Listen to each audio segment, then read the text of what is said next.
carbohydrates and your metabolism. To understand metabolism, we have to understand how our body uses and stores energy. The cells of our body metabolize energy, which is obtained from the protein, carbohydrates, and fats that we eat as foods. These energy sources come in various forms, and these different forms of energy affect our metabolism. While all the categories of food are important for the body to function, the proportion in which we need to take these is still a topic for hot debate. Nevertheless, carbohydrates is the most important source of energy for any activity that we do. Once we eat carbohydrates, it is further broken down to smaller sugars like glucose, fructose and galactose.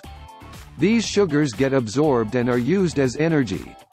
The glucose that is not used immediately gets stored in the muscles and the liver in the form of glycogen. Once this glycogen store is saturated, all extra glycogen gets stored as fat. Glycogen is the source of energy for almost all types of exercise, whether it is for short runs or for extended sports by athletes. Weightlifting, swimming, climbing, and all other forms of exercise needs glycogen for energy. The right amount of carbohydrate is necessary in our metabolic processes as it prevents protein from being used as energy. If you do not take adequate amount of carbohydrates, the protein will break down to make glucose for energy. Since the primary function of proteins is to build muscles, bone, skin, hair and other tissues, then you are naturally limiting your resources for building and maintaining tissues if you rely on it for energy source. Eating fewer carbohydrates also puts an extra load on the kidneys, which has to work double time to eliminate the waste from protein breakdown. It is interesting to note that 1 gram of carbohydrate provides 4 calories of energy. Our muscles store carbohydrates. You will often hear a sports person talking about carbohydrate loading and depletion, which refers to the amount of carbohydrate energy we can store in our muscles.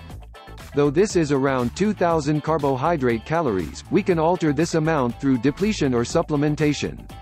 Carbohydrates can be simple or complex forms. Simple carbohydrates are converted to energy very quickly and can provide a fast source of energy. Fruits and energy drinks are good examples of simple carbohydrates. Complex carbohydrates take longer time to be metabolized and absorbed in the body.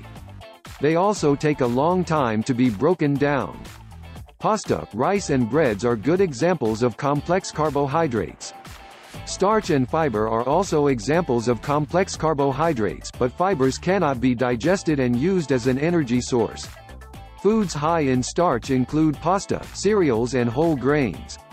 The diseases which occur due to defect in carbohydrate metabolism include diabetes mellitus, lactose intolerance, fructose intolerance, and galactosemia and glycogen storage disease.